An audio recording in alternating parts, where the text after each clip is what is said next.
আর আলহামদুলিল্লাহ, মাশাআল্লাহ, আলহামদুলিল্লাহ আমি শতবার আল্লাহর দরবারে আলহামদুলিল্লাহ বলি। জীবনে কোনো দিন কোনো জায়গাতে গিয়ে মসজিদের সভাপতি বা সম্মেলনের সভাপতিকে হিসাব করে কথা বলতে হবে, উনি যেটা বলে দিবেন সেটা আমাকে বলতে হবে, এরকম কোনো সময় আল্লাহ আমার জন্য 1 মিনিটের জন্য দেয়নি। আমি যেটা বলবো সেটাই। উনি আমাকে পয়সা দিবেন তাহলে বাড়ি যেতে পারবে, এই হিসাব তো আমার মাথায় কোনো দিন আসেনি, কোনো দিন আসেনি। সবচেয়ে বড় পাপ শিরক করা, পৃথিবীর দ্বিতীয় মহাপাপ হলো পিতামাতার অবাধ্য চলা। এই ছেলে শোনো, ওই হাদিস ঠিক, তোমার মায়ের পায়ের নিচে জান্নাত, এ হাদিস ঠিক। মায়ের পায়ের নিচে জান্নাত, এ হাদিস ঠিক।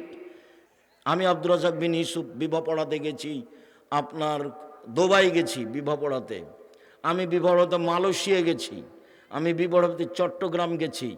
আগে বলেছি আমার অনুকূলে হলে হবে, না হলে আপনারা করেন, আমি গেলাম। আর আলহামদুলিল্লাহ, মাশাআল্লাহ, আলহামদুলিল্লাহ আমি শতবার আল্লাহর দরবারে আলহামদুলিল্লাহ বলি। জীবনে কোনো দিন কোনো জায়গাতে গিয়ে মসজিদের সভাপতি বা সম্মেলনের সভাপতিকে হিসাব করে কথা বলতে হবে, উনি যেটা বলে দিবেন সেটা আমাকে বলতে হবে, এরকম কোনো সময় আল্লাহ আমার জন্য 1 মিনিটের জন্য দেয়নি। আমি যেটা বলবো সেটাই। উনি আমাকে পয়সা দিবেন তাহলে বাড়ি যেতে পারবে, এই হিসাব তো আমার মাথায় কোনো দিন আসেনি, কোনো দিন আসেনি। সবচেয়ে বড় পাপ শিরক করা, পৃথিবীর দ্বিতীয় মহাপাপ হলো পিতামাতার অবাধ্য চলা। এই ছেলে শোনো, ওই হাদিস ঠিক, তোমার মায়ের পায়ের নিচে জান্নাত, এ হাদিস ঠিক। মায়ের পায়ের নিচে জান্নাত, এ হাদিস ঠিক। একদিন তুমি ছিলে তোমার মায়ের কোলে, এখন তোমার মা তোমার কোলে। যেদিন তুমি তোমার মায়ের কোলে ছিলে, বারবার পেশাব করছিলে, সেদিন তোমার মা যদি একটু মজাক করে স্নেহ করে মারেছে, এই অত পেশাব করিস কেন রে, সেটা জায়েজ ছিল। কিন্তু এখন তুমি যদি বলো আম্মা অত পেশাব করেন কেন, এই কথা চলবে না, এটা না জায়েজ, এই কথা বলার তোমার সুযোগ নেই। তোমার বোনেরা চলে গেছে শ্বশুর বাড়ি, তোমার বউ দেখতেও পারে নাও দেখতে পারে, পেশাব করাবা তুমি, পায়খানা করাবা তুমি, গোসল করাবা তুমি, গোসল দিয়ে দিবা তুমি, কাপড় পরিয়ে দিবা তুমি, মেডিকেলে তুমি নিয়ে যাবা, তার যা কিছু প্রয়োজন তুমি সব করবা, তুমি বাধ্য। মুখ দিয়ে গালি দিচ্ছে তোমার বউয়ের বিরুদ্ধে, যাকে পাচ্ছে তাকে বলছে আমার ছেলেরা আমাকে খেতে দেয় না, তারপরও তুমি মুখ খুলতে পাবা না। কথা বুঝাতে পারিনি মনে হয়। এবারে সরাসরি আপনার মুখের উপরে বলছে আমার ছেলেরা আমাকে খেতে দেয় না, আপনি ধরে আছেন, গোসল করাচ্ছেন, কাঁধে করে আপনি বাজে হাতে নিয়ে যাচ্ছেন মেডিকেলে গিয়ে সবার সামনে বলছে আমার ছেলেরা আমাকে খেতে দেয় না, তখন আপনি কি করবেন? মুখ খুলতে পাবেন না। পৃথিবীর দ্বিতীয় মহাপাপ, সিরিয়ালে পাপ হিসেবে দ্বিতীয় পাপ আর কেউ নেই, এটাই প্রথম। দ্বিতীয়, তৃতীয় হচ্ছে শাহাদাতুজ জুরে, মিথ্যা সাক্ষী। চাঁপাইনবাবগঞ্জ জেলে 20 বছর 30 বছর থেকে বহু মানুষ আছে, নিজেই জানে না আমি কেন জেলে, জজ জানে না ঘটনা কি, উকিল জানে না ঘটনা কি, সাক্ষী জানে না ঘটনা কি। সাক্ষীকে বলেছে 50,000 টাকা দিব, জজের সামনে বলবি অমুককে আমি নিজ চোখে মারতে দেখেছি। যার নাম বলছে সেদিন সে চাঁপাইনবাবগঞ্জে ছিল না, সেদিন সে রংপুরে ছিল, এর নাম হচ্ছে দলীয় দাপট। কয়দিন বাঁচতে এসেছো, ক্ষমতা দেখাও কেন, ক্ষমতা দেখাও কেন? যে পরামর্শ আমি দিয়েছি সেই পরামর্শে আসেন। আমি বলেছি জীবনে 4টে জরুরি কাজ, তবে বোঝা যায় এ ডুবলো, এ গেল, এ উঠলো, এ ডুবলো, শেষ। জুলুম, জীবনে জুলুম করবেন না।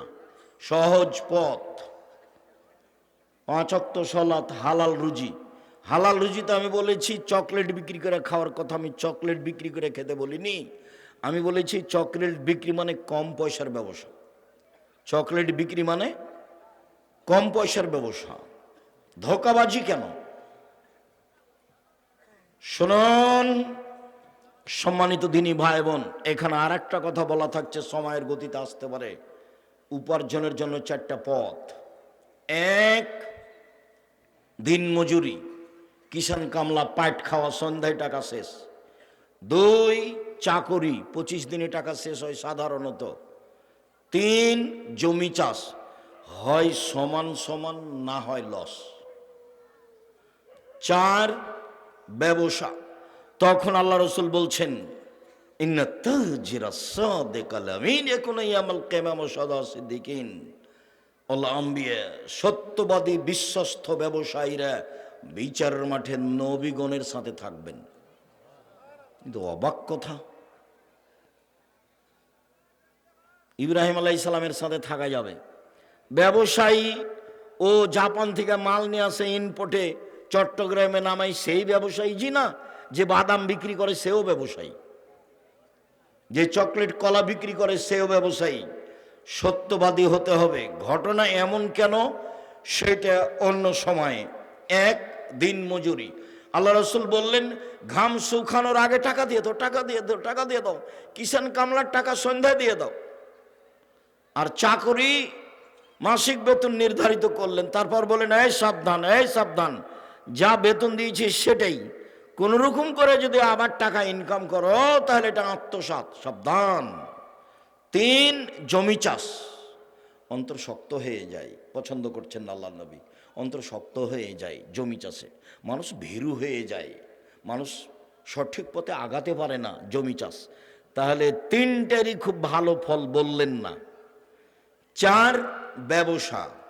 তখন বলছেন সত্যবাদী বিশ্বস্ত ব্যবসায়ীরা নবীদের সাথে জান্নাতে থাকবেন। শুধু তাই নয়, আবার বলছেন ইয়া মাশারাত তুজ্জার, হে ব্যবসায়ীরা শোনো, ইন্নাল বাইআ ইয়াহজারুল কিযব ওয়াল হালাফ।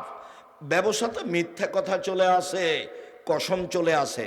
ব্যবসাতে মিথ্যা কথা চলে আসে, কসম চলে আসে, অজান্তে চলে আসে। ফাসুবহু বিসাদকা, দান করে মিটিয়ে দাও। ব্যবসার সময় এভাবে বললেন। শুধুমাত্র ব্যবসা করে আপনি জাতির উপকার করতে পারেন, অসহায় মানুষের পাশে দাঁড়াতে পারেন। একটু আগে দানের কথা বলছিল, তা ভারত বাংলাদেশ পাকিস্তানে আমরা বুঝেছি যে যে দান চাই তার প্রয়োজনে চাই। মানে আমাদেরকে বুঝাতে ভুল করেছে, আমাদেরকে বুঝতে হবে আমি আমার প্রয়োজনে দান করি। ইবাদতের জগতে সবচেয়ে শক্তিশালী, ক্ষমতাধর, পাওয়ারফুল ইবাদত হলো দান। ইবাদতের জগতে সবচেয়ে শক্তিশালী, ক্ষমতাধর, পাওয়ারফুল ইবাদত হলো দান। সালাত আদায় করে জান্নাত পাওয়া যায়, জান্নাত কিনা যায় না। হজ করে জান্নাত পাওয়া যায়, জান্নাত কিনা যায় না। রমজান মাসে সিয়াম থেকে জান্নাত পাওয়া যায়, জান্নাত কিনা যায় না। দান এমন একটা জিনিস যা দিয়ে জান্নাত কিনা যায়। এরকম কোনো ইবাদত পৃথিবীতে নেই। দান এমন একটা ইবাদত যা দিয়ে মাল বালা মুসিবত দূর হয়ে যায়। দান এমন একটা ইবাদত যা দিয়ে সমস্যা দূর হয়ে যায়। দান এমন একটা ইবাদত যা দিয়ে কবরের শাস্তি বন্ধ হয়ে যায়। দান এমন একটা ইবাদত যা দিয়ে মরা মানুষের পাপ মিটে যায়, বুখারী মুসলিমের হাদিস। দান এমন একটা জিনিস যা হলো দলিল, বিচারের মাঠে আমি দাঁড়াবো, আমি জান্নাত পাবো। আল্লাহ বলবেন কেন? আমি বলবো আমার কাছে দলিল আছে, এই জমি আমার, এই যে দলিল, এই বাড়ি আমার, এই যে দলিল, জান্নাত আমি পাবো। কেন? এই যে আমার কাছে দলিল আছে। দান দিয়ে আল্লাহকে সন্তুষ্ট করা যায়, দান দিয়ে মানুষের পাপ মিটে যায়, যেভাবে পানি দিয়ে আগুন নিভিয়ে যায়। ওটা ব্যতিক্রম ইবাদত। শুধুমাত্র ব্যবসা করেই মানুষ অসহায় মানুষের পাশে দাঁড়াতে পারে। এই জন্য রাসূল সাল্লাল্লাহু আলাইহি সাল্লাম ব্যবসার কথাটি এইভাবে উল্লেখ করেছেন। বাকি পদ্ধতিতে মানুষ অসহায় মানুষের পাশে তেমন দাঁড়াতে পারে না। বলছিলাম শিরক। রাসূল সাল্লাল্লাহু আলাইহি সাল্লাম বললেন পৃথিবীর মানুষ লা তুশরিক বিল্লাহি ওয়া ইন কুতিলতা হুররিকতা, জ্বালিয়ে দেওয়া হলেও শিরক করো না, হত্যা করা হলেও শিরক করো না, শিরক মহাপাপ। রাসূল সাল্লাল্লাহু আলাইহি সাল্লাম বলেন, আল্লাহ তাআলা বলেন আদমের ছেলে মেয়ে শোনো, মা দাওয়াতানি রাজাউতানি, তুমি যেভাবে ডাকো আমি সেভাবে থাকি, তুমি যেভাবে ডাকো আমি সেভাবে থাকি, তুমি যেভাবে আশা পোষণ করো সেভাবে আমি পূর্ণ করে থাকি, তুমি যেভাবে আশা পোষণ করো সেভাবে আমি পূর্ণ করে থাকি। আমি ক্ষমা চাইলে ক্ষমা করে দিই, আমি পরোয়া করি না তুমি কত বড় পাপী, আমি পরোয়া করি না তুমি কত বড় পাপী। আদমের ছেলে মেয়ে শোনো, তোমাদের পাপ বেশি হতে হতে যদি আকাশে লেগে যায়, পাপ আর পাপ আকাশ জমিন ভর্তি আছে, এরপরে যদি আমাকে বলো, যেভাবে বলো আমি সেভাবে থাকি, যেভাবে আশা পোষণ করো সেভাবে পূর্ণ করে থাকি, ক্ষমা চাইলে ক্ষমা করে দিই, পরোয়া করি না তুমি কত বড় পাপী, আমি পরোয়া করি না তুমি কত বড় পাপী। এই কথা আল্লাহ তাআলা আবার বিচারের মাঠে বলবেন। বিচারের মাঠে আমাদের সামনে আসবেন, এসে আল্লাহ বলবেন, আদমের ছেলে মেয়ে শোনো, বিচারের মাঠে তোমরা যেই পরিমাণ পাপ নিয়ে উপস্থিত হয়েছ, সেই পরিমাণ আমি ক্ষমা নিয়ে উপস্থিত হয়েছি। তোমাদের যেই পরিমাণ পাপ আমার সেই পরিমাণ ক্ষমা, তোমাদের যেই পরিমাণ আমার সেই পরিমাণ ক্ষমা, তোমাদের পাপ যত আমার ক্ষমা তত, তোমাদের পাপ যত আমার ক্ষমা তত। যদি শিরক না থাকে, এটা মূল কথা, শিরক না থাকলে পাপ ক্ষমা হচ্ছে, শিরক থাকলে হবে না। গাড়িটা চাঁপাই নবগঞ্জ যাবে, ঢাকা থেকে ছুটেছে দেশ ট্রাভেলস, সূর্য ডুবার সাথে সাথে গাড়িতে আলো দিলে, এই ছেলে গাড়িতে আলো দিলে কেন? মালিকে বলেছে সূর্য ডুবার সাথে সাথে গাড়িতে আলো দিতে হবে। তাহলে মালিক হিন্দু নাকি? এই কাজ তো হিন্দুদের। ব্যাপারটা কি বলার সময় বলছে, শাহ মখদুম রহমতুল্লাহ আলাইয়ের পবিত্র জমিনের লক্ষ্যে ছুটছে গাড়ি। শাহ মখদুমের বাবার জমি। অবাক কথা, কালিমায়ের বাবের আকাশ, ওর মায়ের আকাশ, আল্লাহর আকাশ। আমি যখন সিলেট কোর্টে দাঁড়ালাম 5,000 কোটি টাকার মামলা নিয়ে, তা আমাকে জজ বলছে, আপনি কি পিস টিভির আলোচক? বললাম জি। আপনার মামলাটা খারিজ করে দিলাম। সত্য পথে থাকেন, যা হবে হবে, সুলি হোক ফাঁসে হোক, অল্প দিন বাঁচতে এসেছি, আমি শিরক করে বাঁচতে রাজি নই। ইনশাল্লাহ আমি কখনো শিরক করে বাঁচতে রাজি থাকবো না। ঢাকাতে করোনা হয়েছে, এক লোককে দেখতে গেছি, জামিয়া সালাফিকে ভালোবাসে এই জন্য। তখন ওরা 2 ভাই বোন আছে আর ছেলে মেয়ে, আমাকে হাত দিয়ে অনুরোধ করছে, হুজুর ভিতরে যাবেন না, হুজুর ভিতরে যাবেন না, আপনি আমার আব্বার গায়ে হাত লাগান না। বলো কি তুমি? আমি রাজশাহী থেকে এসেছি তোমার বাপের গায়ে হাত লাগিয়ে দোয়া করে যাব, এই জন্য তোমার বাপের গায়ে হাত লাগিয়ে দোয়া করবই। এতে যদি আমাকে করোনা ধরে, আমি বলবো না তোমার বাপের কারণে আমাকে করোনা ধরেছে, আমি বলবো পৃথিবী সৃষ্টির 50,000 বছর পূর্বে আমার নামে করোনা লেখা হয়েছিল, সেই জন্য ধরেছে। আমি তো এইটা বিশ্বাস করি, রাসূল সাল্লাল্লাহু আলাইহি সাল্লাম বলেছেন, মানুষের 4টা জিনিস লেখা আছে পৃথিবী সৃষ্টির 50,000 বছর পূর্বে। 1 হায়াত, জীবন, 2 মরণ, 3 রুজি, 4 রোগ ব্যাধি। সেই দিন যদি আমার করোনা লেখা হয়ে থাকে, তাহলে আজকে আমাকে করোনা ধরবে যদি আমি পাথরের ভিতরে ঢুকে থাকি তবুও। আর যদি সেদিন লেখা না হয়ে থাকে, আজকে ধরার কোনো প্রশ্নই আসে না। আমি ইসলামকে এইভাবে বিশ্বাস করি, স্বামীকে করোনা হয়েছে, স্ত্রীকে করোনা হয়নি, দুইজন একসাথে আছে। আর যার করোনা হয়েছে সে খাওয়ার পরে ফেলে দিচ্ছে, যে ফকিরে খাচ্ছে, ওকে করোনা ধরে না। আর আমি নাকি ওর গায়ে হাত দিলে করোনা ধরবে। অবাক কথা। সতর্কতাই যদি করোনা না ধরতো, তাহলে ঢাকা ফিউচার পার্কের মালিককে করোনা ধরতো না, তারা তো দেশের পানি খায় না। এটা হিসাব নিকাশ কিছু আছে। বোনাইয়া, শিরক করোনা, শিরক মহাপাপ। লোকমান হাকিম বলেন কিভাবে ছেলে মানুষ করতে হবে। আব্বু আকিমিস সালাহ, সালাত আদায় করো, ওয়া'মুর বিল মারুফ ওয়া নাহি আনিল মুনকার, ভালো কাজের আদেশ করো, মন্দ কাজের নিষেধ করো। পিতা ছেলেকে বলবেন, আব্বু সালাত আদায় করো, ভালো কাজের আদেশ করো, মন্দ কাজের নিষেধ করো। তার মানে ছেলে মেয়েকে ভালো কাজ জানতে হবে, মন্দ কাজ জানতে হবে। বাপি জানে না ভালো কাজ কাকে বলে, মায়ও জানে না ভালো কাজ কাকে বলে। চাঁপাই নবাবগঞ্জের নীতিতে বিভা দিয়েছে, কত কি বৈঠক করলো, কত থুবড়া আর কর্কট ক্ষীর কাছে আর কত আমাটা আর কত বরন্তা, তারপরে হঠাৎ একদিন ছেলে হয়েছে, তাই ও বাপ, তাই ও মা। ও জীবনে দুদিন কানে জানে না বাপ মা কাকে বলে। চলেন আজকে সিরিয়াল দেখাবো ধারাবাহিকভাবে। আব্বু সালাত আদায় করো, আব্বু ভালো কাজের আদেশ করো, মন্দ কাজের নিষেধ করো, তার নাম বাপ। আমার ছেলে খুব ভালো, আমার ছেলে খুব ভালো, গোল্ডেন পেয়েছে, আমাকে বড় ডাক্তার করা লাগবে। ওর উদ্দেশ্যই খারাপ, ওর উদ্দেশ্য সে টাকা ইনকাম। ওর দেশে অন্যায় দেখতে পায় না, অবিচার দেখতে পায় না। গাড়িটা যখন ওই ইয়ের দিকে কানসার্টের দিকে যাচ্ছে, মহানন্দার উপরে ব্রিজ, ও টাকা নিচ্ছে কেন? কদিন যে বন্ধ থাকলো, কে টাকা নেই? কেন নিবে?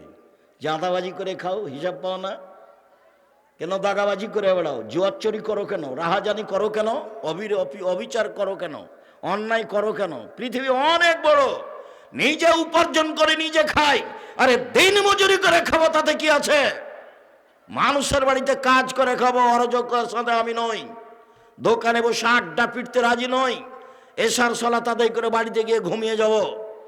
দোকানে বসে আড্ডা পিটবো কেন? দোকানে বসে আর একজনের বদনাম কেন?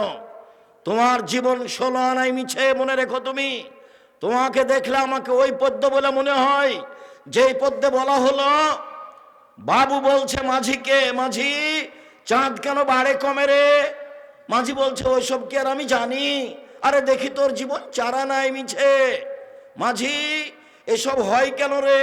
আমি কি জানি? দেখি তোর জীবন 8 আনাই মিছে। মাঝি বল না এসবগুলো কিভাবে হয়? আমি কি আর জানি?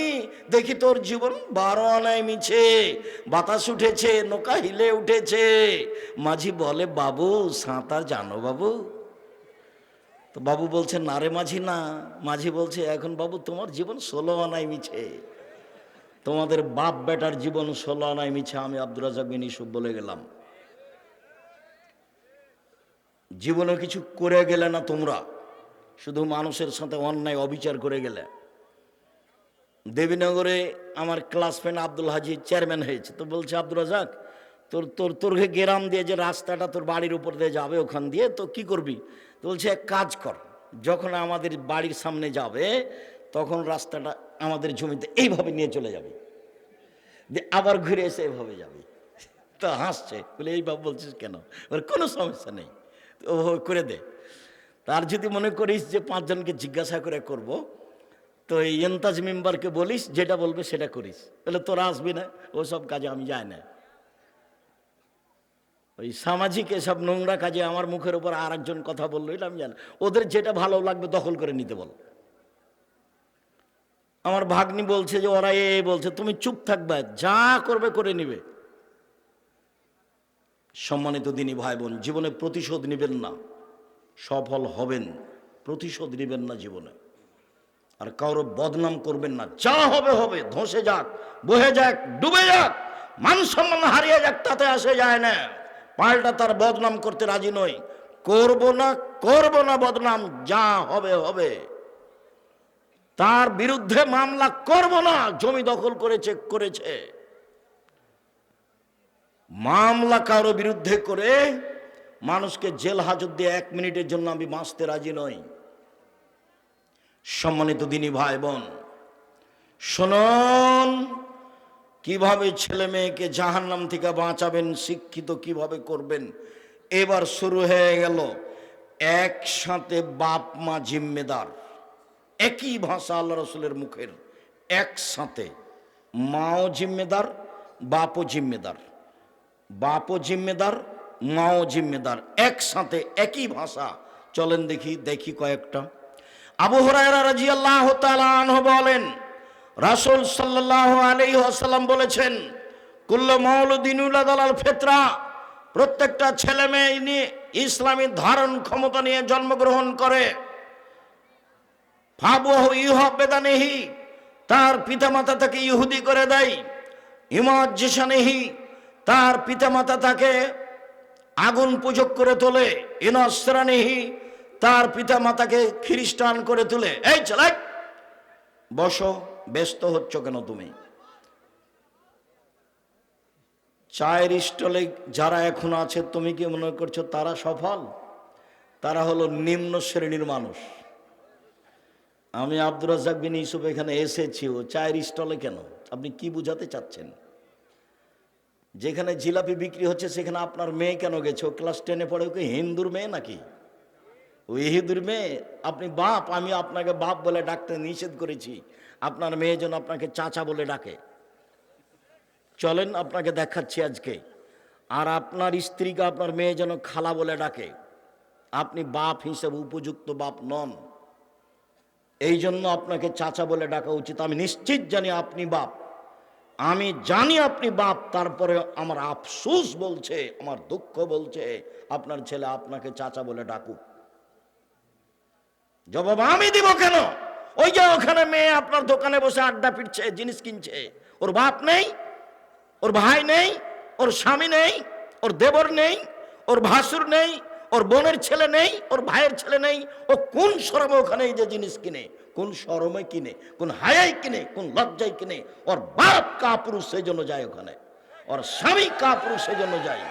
কাপুরুষ স্বামী জাতির অন্যায় করে তাহাজ্জুদ পড়ে জান্নাত কিনতে চান। জান্নাত অত সহজ? দেখি জান্নাত কেমন সহজ না হালকা। রাসূল সাল্লাল্লাহু আলাইহি ওয়াসাল্লাম বলছেন, হজবাতিন নারবি শাহওয়াত, মনের ইচ্ছা দ্বারা জাহান্নাম ঘেরা আছে।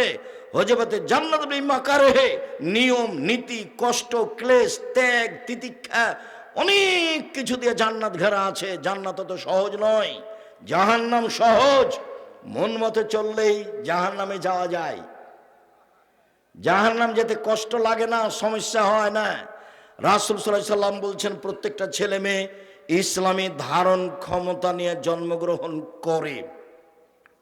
প্রত্যেকটা ছেলে 5 ওয়াক্ত সালাত আদায় করতে পারবে, করলো না কেন?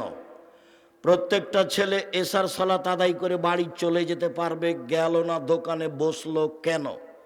প্রত্যেকটা মেয়ে নখ কেটে ছোট করতে পারবে, নখ বড় রাখলো কেন? নখে নেইল পালিশ লাগালো কেন? ইহুদি খ্রিস্টানদের পতিতালয়ের মেয়েরা নখে নেইল পালিশ দেয়, ইহুদি খ্রিস্টানদের পতিতালয়ের মেয়েরা নখে নেইল পালিশ দেয়।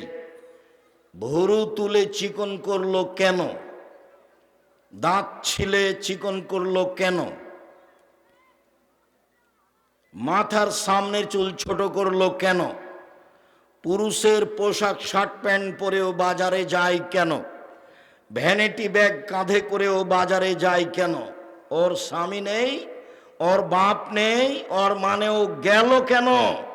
রাসূল সাল্লাল্লাহু আলাইহি সাল্লাম বলছেন, ওর বাপ মা ওকে যেতে বলেছে সেই জন্য গেছে, আমি বলিনি। আল্লাহ রাসূল বলছেন ওর বাপ মা, ওর বাপ মা ওকে ইহুদি করেছে, ওর বাপ মা ওকে খ্রিস্টান করেছে, ওর বাপ মা তাকে আগুন পূজক করেছে, ওর বাপ মা যেভাবে গড়ে তুলেছে ছেলে মেয়ে সেভাবে গড়ে উঠেছে। চাঁপাই নবাবগঞ্জের ভাষায় সঙ্গ দোষে লোহা ভাসে। লোহা পানিতে ছেড়ে দিলে ডুবে যাবে, কিন্তু লোহা যদি কাঠের সাথে লাগিয়ে দেওয়া হয় তাহলে ভাসবে। এর বাপ মা হচ্ছে সঙ্গ, সবচেয়ে কাছের মানুষ পিতামাতা।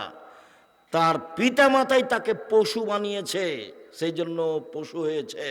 বুঝেও বুঝে না ওরা, অন্তর আছে বুঝে না, দেখেও দেখে না ওরা, চক্ষু আছে দেখে না, শোনেও শোনে না ওরা, কান আছে শোনে না। উলায়েকা কাল আনাম, তারা পশু প্রাণীর মতো, তারা গরু ছাগলের মতো, তারা কুকুর শ্রীগের মতো, বালু মাজাল বরং তার চেয়ে খারাপ। ভ্যানিটি ব্যাগ হাতে করে চলে গেল বাজারে আপনার মেয়ে, তখনও সে পশু প্রাণী নয়, তখনও সে গরু ছাগল নয়, তখনও সে কুকুর শ্রীগাল নয়। তো কাকে আল্লাহ এ কথা বললেন? আপনি কে? আপনার স্ত্রী কে? একই শব্দ দুইজন। চলেন দেখি।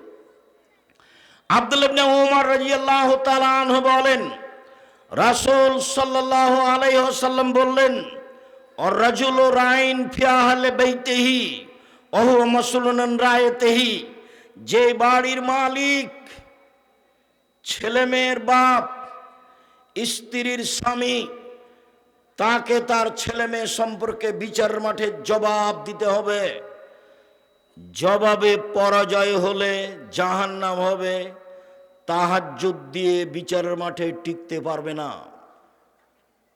স্বামী স্ত্রী, ওয়াল মারাতু রাইয়া ফি বাইতি যাওজিহা ওয়া ওয়ালাদিহি, স্ত্রী স্বামীর বাড়িতে ছেলে মেয়ের জন্য দায়িত্বশীলা, বিচারের মাঠে তাকে তার দায়িত্ব সম্পর্কে জিজ্ঞাসা করা হবে। এই মা যদি বিচারের মাঠে জবাব দিতে না পারে, তাহলে এই মা তাহাজ্জুদ দিয়ে বিচারের মাঠে টিকতে পারবে না, ফলাফল খারাপ হবে। হাদিস বুখারী মুসলিম। আগেরটা ছিল বুখারী মুসলিম, এটাও বুখারী মুসলিম। চলেন 3। আবু হুরায়রা রাদিয়াল্লাহু তাআলা আনহু বলেন, রাসূল সাল্লাল্লাহু আলাইহি সাল্লাম বলেছেন, কুল্লু নাফসিম মিন আদম সাইয়্যিদ, আদম সন্তান সবাই কর্তা, তাকে জবাবদিহি হতে হবে। ও রাজুল রাইন রাজুল সাইয়্যিদুন ফি বাইতি আহলিহি, স্বামী পিতা এই বাড়িতে কর্তা, তার কর্তৃত্ব সম্পর্কে জবাবদিহি হতে হবে। অল মারাতু রাইয়া ফি বাইতি যাওজিহা অল মারাতু সাইয়্যিদা ফি বাইতি যাওজিহা ওয়া ওয়ালাদিহি, স্ত্রী ছেলেমেয়ের মা কর্ত্রী, বিচারের মাঠে তাকে তার কর্তৃত্ব সম্পর্কে জিজ্ঞাসা করা হবে। শুনুন, নিজের কাজ করে যে তাকে বলে কর্মী, অপরের কাজ দেখে যে তাকে বলে কর্তা। নিজের কাজ করে যে তাকে বলে কর্মী, অপরের কাজ দেখে যে তাকে বলে কর্তা। আপনি 5 ওয়াক্ত সালাত আদায় করলেন, আপনি কর্মী। আপনার ছেলে মেয়েকে সালাত আদায়ের জন্য বললেন, তখন আপনি কর্তা। আপনার স্ত্রী নিজে সালাত আদায় করলো, তখনও মহিলা কর্ত্রী। ছেলে মেয়েকে ঘুম থেকে উঠালো, সালাতের জন্য বলে দিল, আম্মু পেশাবখানায় ঢোকার সময় দোয়া পড়ে ঢোকবা, ওঠার সময় দোয়া পড়ে আসবা, ডান হাতে গিলাস ধরবা, ডান হাতে বদনা ধরে বাম হাতে পানি খরচ করবা, পানি খরচ শেষ হয়ে গেলে সাবান দিয়ে মাটি দিয়ে হাত মেজে নিবা। এইটা হলো মা, এখনো হলো কর্ত্রী। নিজের কাজ করে যে তাকে বলে কর্মী, অপরের কাজ দেখে যে তাকে বলে কর্তা। দেখি আপনার স্ত্রী বাড়িতে কি কর্ত্রী আর আপনি কি কর্তা। আপনার স্ত্রী বাড়িতে কি করে? ভালো করে রান্না করতে পারে, সেই জন্য আপনি খুশি। আর আপনি একটা ভালো চাকরি পেয়েছেন, সেই জন্য আপনিও খুশি। আরও ব্যাংকে চাকরি পেয়েছে, সেজন্য লোন নিয়েছে, লোন নিয়ে আমনরাতে বা রহনপুরে বাড়ি করেছে 5 তলা, সবাই খুশি। ওই বাপ কি জানে যে ওর জানাজা হবে না? জানাজাই বাতিল। লোন নিয়ে যে বাড়ি করেছে, ওর জানাজা হবে না। রাসূল সাল্লাল্লাহু আলাইহি সাল্লাম সালাতে সালাম ফিরার পূর্বে একটা দোয়া পড়তেন, আল্লাহুম্মা ইন্নী আউযু বিকা মিন আযাবি জাহান্নাম, আউযু বিকা মিন আযাবিল কবর, আউযু বিকা মিন ফিতনাতিল মাসিহিদ দাজ্জাল, আউযু বিকা মিন ফিতনাতিল মাহি ওয়াল মামাত, আল্লাহুম্মা ইন্নী আউযু বিকা মিনাল মা'সামি ওয়াল মাগরাম। তোমার কাছে বাঁচতে চাই বড় পাপ হতে, তোমার কাছে বাঁচতে চাই ঋণ কর্য হতে, আল মা'সামি ওয়াল মাগরাম। তোমার কাছে বাঁচতে চাই বড় পাপ হতে, তোমার কাছে বাঁচতে চাই ঋণ কর্য হতে। রাসূল সাল্লাল্লাহু আলাইহি সাল্লাম দিন রাত বলতেন, আল্লাহ তুমি আমাকে ঋণ থেকে বাঁচাও, আল্লাহ তুমি আমাকে ঋণ থেকে বাঁচাও। রাসূল সাল্লাল্লাহু আলাইহি সাল্লাম জানাজাতে দাঁড়িয়ে বলতেন, এই শোনো, এই লোকের ঋণ আছে নাকি? বলে আছে। ঠিক আছে, আমি গেলাম। কেউ পরিশোধ করার আছে? জি আছি আমি। ঠিক আছে, তুমি পরিশোধ করে দাও, জানাজা করালাম। এই লোকের ঋণ আছে? জি। কেউ পরিশোধের আছে? নেই। আমি চলে গেলাম, জানা যায় নাই তার। আর এখন তো লাশ রেখে চলছে ঘন্টার ঘন্টা বক্তব্য। আরো যদি দল পার্টি করে থাকে তাহলে আরো। মরার সাথে সাথে তাকে জানাজা দিয়ে মাটি দিতে হবে, এটা আদেশ। আদেশ ধুয়ে মুছে গেছে। চাঁপাইনবাবগঞ্জের মানুষ বেশিরভাগ আহলে হাদিস, মানে হাদিস মেনে চলে। আমার 40 বছরের মধ্যে তারা কোনোদিন রাসূলের পদ্ধতিতে বিবাদ হয়েছে তা আমার জানা নাই। আর তাফসির মাহফিল করে, দুঃখিত, আমি আপনাকে কষ্ট দিতে আসিনি। আমি রহনপুরের তাফসির মাহফিল জানি, আমি চাঁপাইনবাবগঞ্জের তাফসির মাহফিল জানি, ভালোভাবেই জানি। আমাকে সুলতানগঞ্জ গোদাগাড়ির এক তাফসির মাহফিলে আমার এক চাচাতো ভাই এসে বলছেন, মারা গেছে ও, বলছে আজকে না তাফসির করলো, এই তাফসির তোরা জানিস না। কি করলো? আরে তোরা জানিস না তো আর কি বলবো, আর কিছু বলবেন তো কি তাফসির করলো, তোরা জানিস না, অথবা ওই তাফসির তোদের বলা হবে না, কিছু বলেন শুনি কি তাফসির করলো। তখন বলছে শোন, ছাড়বি না যখন শুন, কি বলেন দেখি। আদম আলাইসাল্লাম ঘুম থেকে উঠে দেখেন পাশে সুন্দরী টকটকে ঝকঝকে মহিলা। আদম আলাইসাল্লাম হাত বাড়ালেন, ফেরেশতা বললেন থামেন। আদম আলাইসাল্লাম বললেন কেন? মোহর দিতে হবে। আদম আলাইসাল্লাম বলছেন মোহর আবার কি? তখন ফেরেশতারা বলছেন মোহাম্মদ সাল্লাল্লাহু আলাইহি সাল্লামের উপরে 1000 বার দরুদ পড়ে দিতে হবে, এই হলো মোহর। দুঃখিত, নাউজুবিল্লাহি মিন জালিক। পৃথিবীতে সবচেয়ে বড় শিক্ষিত মানুষ আদম আলাইসাল্লাম। আল্লাহ বলছেন কোরআন মাজিদে আমি আদমকে সব কিছু শিখিয়ে দিয়েছি। পৃথিবীতে এমন কোনো জিনিস নাই, কীট পতঙ্গ নাই যেটা আদম আলাইসাল্লাম জানতেন না। পৃথিবীর সবচেয়ে বড় শিক্ষিত মানুষ আদম আলাইসাল্লাম, সব কিছু জানতেন। যাকে আল্লাহ সব কিছু শিখিয়ে দিলেন, তিনি বউকে কিভাবে হালাল করতে হবে সেটাই জানলেন না। ধর্ম পাগল হয়ে গেছে। धर्म राजशाही चांपाईगंज हवाई लड्डू, दोनों हाथ में लड्डू है, जो चाहे उसको खा ले, जो चाहे उसको छोड़ दे। बोल हिसाब এই তাফসীর মিথ্যা। মুফাসসিরকে ৮০ ১৬০ লাঠি পিটাতে হবে। এই যে বললাম, দেখি কোন মায়ের বেটা কথা এভাবে উল্টা ধরতে পারে। আমার হায়াত পর্যন্ত সময় থাকলো, যতদিন আমি বেঁচে আছি। উল্টা চলে কোনো লাভ নেই। বারবার বলছি, জীবনে বেঁচে থাকার জন্য 5 ওয়াক্ত সালাত বাস, হালাল রুজি, প্রয়োজনে দিন মজুরি, 3 কোরআন তেলাওয়াত, অন্তত সূরা ইখলাস 3 বার, অন্তত সূরা ইখলাস কোরআন মাজিদ পড়তেই হবে।